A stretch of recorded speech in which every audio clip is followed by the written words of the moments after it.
अध्ययनरत छात्रों की पढ़ाई में रुझान बहुत कम होता जा रहा है। छात्रों में कठिन परिश्रम करने की प्रवृत्ति भी कम होती जा रही है। छात्र बिना अनुशासन में रहे शॉर्टकट तरीके से सफलता पाना चाहते हैं। मुख्य बात जो इसमें है वो संयम और सदाचार है।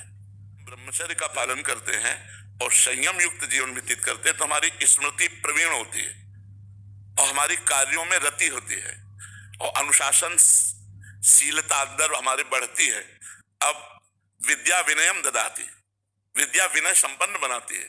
अब बालक अविनय हो रहे हैं, अब असहनशील हो रहे हैं, स्मृतिहीन हो रहे हैं और चरित्रहीन हो रहे हैं। जो हमारे पावन चरित्रों का गुणगान किया गया है इस ब्रह्मचर्य अवस्था, गृहस्थ अवस्था, वानप्रस्थ अवस्था, संन्यास अवस्था, वो हम अलग होते चले जा रहे हैं। इसलिए हमारी बुद्धि मलिन होती जा रही है और वो पकड़ नहीं पा रहे। आप प्रधानाध्यापक हैं, आप हमारी बात में सहमत हैं कि नहीं? बच्चे अनुशासनहीन होते जा रहे हैं, बच्चे स्मृति विहीन होते जा रहे हैं। कोई नशा कर रहा है, माता पिता से उद्दंडता से व्यवहार कर रहा है, कोई गंदे आचरणों की तरफ बढ़ रहा है। इसका कारण है कुसंग और अनुशासन न होना, माता पिता का अनुशासन न होना और गुरुजन अनुशासन करे तो उसे मानना नहीं है। अब आज का समय ऐसा थोड़ी कि मतलब आपके ऊपर अनुशासन किया जा सके। आपसे विनय कर रहे हैं, मान लो ना मान लो, आप जैसा मना, तो ये अवस्था विनय वाली नहीं है।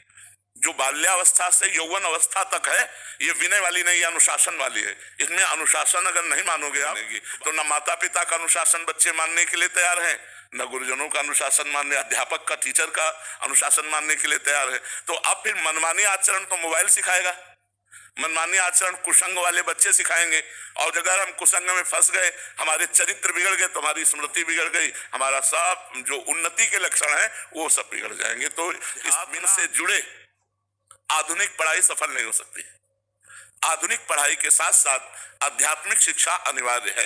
हमें कैसे उठना है, कैसे बोलना है, हमें माता पिता के साथ क्या व्यवहार करना है, हमें कैसे रहना है, हमें क्या खाना है, हमें हमारी दिनचर्या क्या होनी चाहिए, हमारा उद्देश्य क्या होना चाहिए, ये सब अध्यात्म सिखाता है। अध्यात्म से प्रवीण और आधुनिक तो हमारे राष्ट्र की सेवा में उन्नति करेंगे, एक से एक पदों में पहुंचेंगे और अच्छा व्यवहार करके हमारे समाज को सुख पहुंचाएंगे। और जब हम पहले से ही नशा करने लगे, गंदी आदतों में फंस गए, गंदी बातें, तो हमारे अंदर उत्साह, हमारे अंदर स्मृति इतनी प्रवीण नहीं रह जाती। अगर हम किसी कारण से पदों में पहुंचे भी तो हम देश का, राष्ट्र का हित ना समझ करके अपने स्वार्थ की पूर्ति वाली बुद्धि रखेंगे, जिससे हम समाज की सेवा नहीं कर पाएंगे।